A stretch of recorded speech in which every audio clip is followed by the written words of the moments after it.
आणि दगडफेकीच्या घटनेचं षडयंत्र राजेश टोपेंच्या कारखान्यात रचलं गेलं असा आरोप दरेकरांनी केलाय।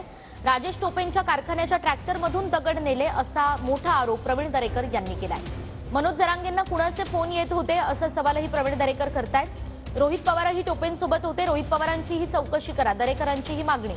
तर ज्यांची नावं समोर येत आहेत त्यांची सर्वांचीच चौकशी करा असं अंबादास दानवे यांनीही म्हटलंय।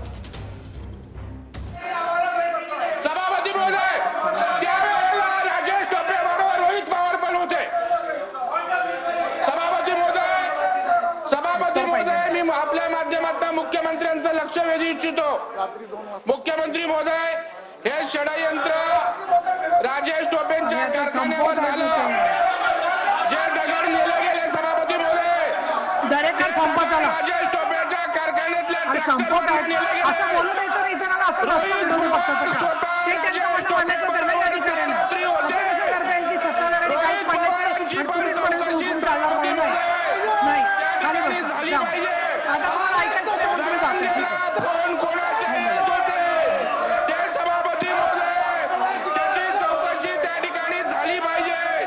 मुख्यमंत्र्यावर आरोप केलेले नाही, उपमुख्यमंत्र्यावर दुसऱ्या उपमुख्यमंत्र्यावर आरोप केले नाही, तर स्पेसिफिक देवेंद्रजी फडणवीस यांच्यावरच का आरोप केले? तर आमचंही म्हणणं त्याची चौकशी व्हावी, आम्ही कुठे नाही म्हणतोय, याची चौकशी झालीच पाहिजे। मी तर म्हणतो सगळे ज्यांचं नाव त्यांनी घेतलं सगळ्यांचे कॉल चेक करा, कोणाकोणाचे फोन आले, त्यांचे जे सहकारी आता इकडे तिकडे जातात ते कोणाकोणाला भेटले, त्यांनी कोणाकोणाला फोन केले, याची चौकशी उद्या SITची कार्यकक्षा जरा मोठी करा। जे त्यांनी छोट्या छोट्या लोकांचं, कारण मनोज जरांगे पाटलाच्या आंदोलनाचा आदर करावा लागेल, मागणीचा विषय वेगळा।